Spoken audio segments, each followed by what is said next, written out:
بسم اللہ الرحمن الرحیم۔ پہلے بعض اہم خبروں کی سرخیاں۔ ایران ایٹمی معاہدے کی بحالی کے مجوزہ سمجھوتے کے متن میں کسی بھی قسم کے ابہام اور خلا کو ہرگز قبول نہیں کرے گا۔ پاکستان میں سیلاب متاثرین کی امداد کا سلسلہ جاری ہے اور مختلف علاقوں میں سرکاری اور غیر سرکاری اداروں کے ہزاروں رضاکار امدادی کاموں میں مصروف ہیں۔ ہندوستان میں کانگریس پارٹی نے بڑھتی ہوئی مہنگائی سمیت ملک کے تمام مسائل کا ذمہ دار بھارتیہ جنتا پارٹی کی حکومت کو قرار دیا ہے۔ روس کی وزارت دفاع کے اعلان کے مطابق زاپوریژیا ایٹمی بجلی گھر پر یوکرین کی جانب سے قبضہ کرنے کی کوشش کو ناکام بنا دیا گیا ہے، اور ایران کی ینگ گرلز ٹیم نے 200 میٹر کی ڈریگن بوٹ ریس میں تیسرا سونے کا تمغہ حاصل کیا ہے۔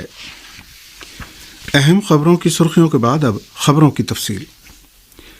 ایران ایٹمی معاہدے کی بحالی کے مجوزہ سمجھوتے کے متن میں کسی بھی قسم کے ابہام اور خلا کو ہرگز قبول نہیں کرے گا۔ یہ بات ایران کی مذاکراتی ٹیم کے مشیر محمد مرندی نے اپنے ایک ٹویٹ کے ذریعے واضح کی ہے۔ ہمارے نمائندے کے مطابق ویانا مذاکرات میں شریک ایرانی مذاکراتی ٹیم کے مشیر محمد مرندی نے اپنے ایک ٹویٹ میں لکھا ہے کہ ایران صبر کرے گا۔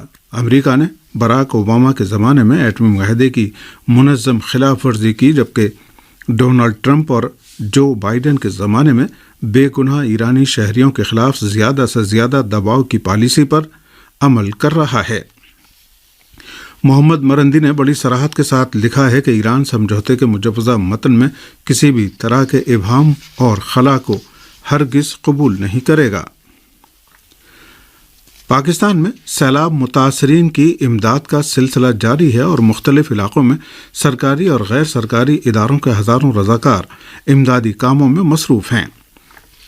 سرکاری سطح پر جاری کیے جانے والے اعداد و شمار کے مطابق پاکستان میں سیلاب سے مرنے والوں کی تعداد 1200 سے تجاوز کر گئی ہے، جبکہ 1600 افراد زخمی ہوئے ہیں۔ ملک کے 45 شہر اور دیہات ہنوز سیلابی پانی میں گھرے ہوئے ہیں، جبکہ سیلاب سے متاثرہ علاقوں میں لوگوں کو امداد پہنچائی جا رہی ہے اور انہیں عارضی پناہ گاہوں میں منتقل کیا جا رہا ہے۔ ایران، قطر، فرانس، متحدہ عرب امارات اور ترکی سمیت دنیا کے مختلف ملکوں کی جانب سے بھیجی جانے والی امداد پاکستان پہنچ گئی ہے، جبکہ غیر سرکاری تنظیموں نے عوامی امداد جمع کرنے اور سیلاب زدہ علاقوں میں اپنی سرگرمیاں شروع کر دی ہیں۔ پاکستان کی ایک غیر سرکاری تنظیم کے عہدیدار عمر رشید نے ایران پریس سے بات چیت کرتے ہوئے بتایا ہے کہ ہمارے رضاکار سیلاب سے متاثرہ علاقوں میں موجود ہیں اور مختلف شہروں میں امداد رسانی کا کام انجام دے رہے ہیں۔ انہوں نے کہا کہ ہم سیلاب سے متاثرین کے لیے گرم کھانوں کی فراہمی کے ساتھ ساتھ تمام ضروری خدمات بھی فراہم کر رہے ہیں۔ عمر رشید کا کہنا تھا کہ ڈیرہ غازی خان کے علاقے میں ہم نے متاثرین کے لیے عارضی شیلٹر فراہم کیے ہیں، جہاں انہیں بنیادی ضرورت کی اشیاء اور سہولتیں فراہم کی جا رہی ہیں۔ میڈیا رپورٹوں میں بتایا گیا ہے کہ سیلاب کے نتیجے میں پاکستان بھر میں 3000 کلومیٹر سے زیادہ سڑکیں اور 150 پل تباہ ہو گئے ہیں، جس کی وجہ سے امداد رسانی میں مشکلات کا سامنا کرنا پڑ رہا ہے۔ حکومت پاکستان نے اعلان کیا ہے کہ سیلاب سے تباہ ہونے والے بنیادی ڈھانچے کی تعمیر اور متاثرین کی بحالی کے لیے $10 ارب کی ضرورت ہے۔ ادھر اقوام متحدہ نے پاکستان میں 3 کروڑ سیلاب متاثرین کی مدد کے لیے عالمی برادری سے فوری امداد فراہم کرنے کی اپیل کی ہے۔ ہندوستان میں کانگریس پارٹی نے بڑھتی ہوئی مہنگائی سمیت ملک کے تمام مسائل کا ذمہ دار بھارتیہ جنتا پارٹی کی حکومت کو قرار دیا ہے۔ کانگریس پارٹی نے دہلی کے رام لیلا میدان پر بی جے پی حکومت کے خلاف ایک بڑی ریلی کا اہتمام کیا۔ اس ریلی میں کانگریس صدر سونیا گاندھی اور قومی جنرل سیکریٹری پرینکا گاندھی کو چھوڑ کر پارٹی کے سبھی بڑے رہنماؤں نے شرکت کی۔ ریلی سے خطاب میں کانگریسی رہنماؤں نے ملک کے تمام مسائل و مشکلات کا ذمہ دار نریندر مودی کی قیادت میں بھارتیہ جنتا پارٹی کی حکومت کو قرار دیا۔ کانگریسی رہنماؤں نے مرکز کی بی جے پی حکومت کی پالیسیوں کو عوام دشمن بتایا اور کہا کہ نریندر مودی کی قیادت میں مرکزی حکومت نے عوام کو مہنگائی اور بے روزگاری کا تحفہ دیا ہے۔ کانگریسی رہنماؤں نے بھارتیہ جنتا پارٹی کی حکومت کو ہر میدان میں ناکام بتایا۔ کانگریس پارٹی کے سابق صدر اور موجودہ رکن پارلیمان راہل گاندھی نے بھارتیہ جنتا پارٹی کی اقتصادی پالیسیوں کو نشانہ بناتے ہوئے کہا کہ اس حکومت نے صرف سرمایہ داروں کے لیے کام کیا اور اقتصادی شعبے میں اس کے ہر اقدام میں عوام کو نقصان پہنچا ہے۔ راہل گاندھی نے اپنے خطاب میں بی جے پی حکومت پر مذہبی منافرت پھیلانے کا الزام لگایا اور کہا کہ اس حکومت نے بقول ان کے منظم طور پر ہندوستانی سماج میں نفرت پھیلائی اور فرقہ واریت کو ہوا دے کر ملک کی قومی یکجہتی کو زبردست نقصان پہنچایا۔ سعودی اتحاد نے گزشتہ 24 گھنٹے کے دوران 199 بار یمن میں جنگ بندی کی خلاف ورزی کی ہے۔ المسیرہ ٹی وی چینل کی رپورٹ کے مطابق سعودی اتحاد نے ہفتے کی رات یمن کے معارب، تعیز، جوف، سادہ، الحدیدہ، زالے، البیضہ، حجہ اور اقوام متحدہ کے جنگ بندی والے علاقوں میں جاسوسی پروازیں انجام دیں، جو جنگ بندی معاہدے کی کھلی خلاف ورزی ہے۔ رپورٹ کے مطابق ان مسلح ڈرون طیاروں نے صوبہ حدیدہ میں واقع فوج اور عوامی رضاکار فورس کے مراکز کے علاوہ رہائشی علاقوں کو بھی بمباری کا نشانہ بنایا۔ سعودی اتحاد نے الحدیدہ، تعیز، معارب، حجہ، سعدہ، جیزان، زالے اور نجران میں بھی عام شہریوں کے مکانات اور فوجی مراکز پر بھاری گولہ باری کی ہے۔ یہ خبریں آپ کی خدمت میں ریڈیو تہران سے پیش کی جا رہی ہیں۔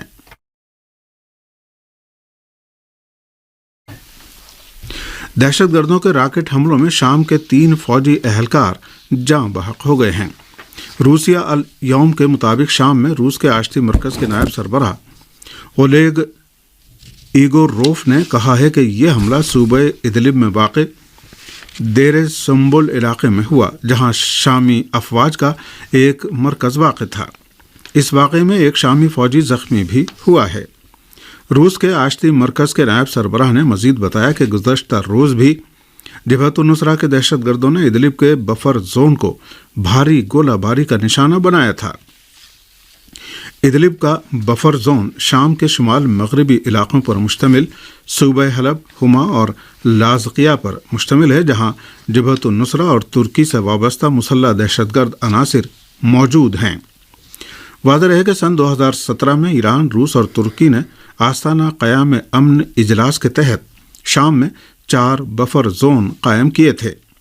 شام کی مسلح افواج نے سن 2018 میں 3 جنگ بندی علاقوں کو اپنے کنٹرول میں لے لیا تھا، جبکہ چوتھا علاقہ جس میں صوبہ ادلب، لازقیہ، حما اور حلب کے بعض علاقے شامل ہیں، اب بھی دہشت گردوں کے قبضے میں ہیں۔ زیادہ تر علاقوں پر جبہت النصرہ کا قبضہ ہے۔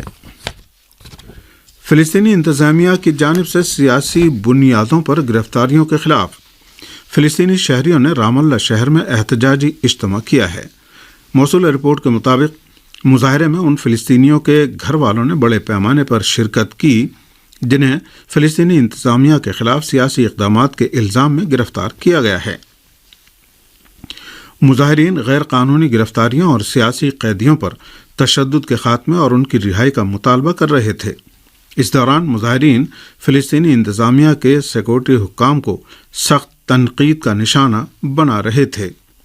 اس موقع پر ایک فلسطینی قیدی کی بہن اسما حریش نے بتایا کہ فلسطینی شہریوں کو 40 دن سے سیکورٹی اہلکاروں کی حراست میں رکھا گیا ہے اور وکیلوں کو بھی ان سے ملنے نہیں دیا جا رہا ہے۔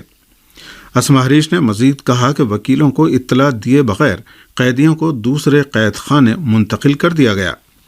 واضح رہے کہ فلسطینی عوام انسانی امور کی تنظیموں اور سیاسی دھڑوں کے مطالبے کے باوجود فلسطینی انتظامیہ تل ابیب کے ساتھ سیکورٹی تعاون جاری رکھے ہوئے ہے۔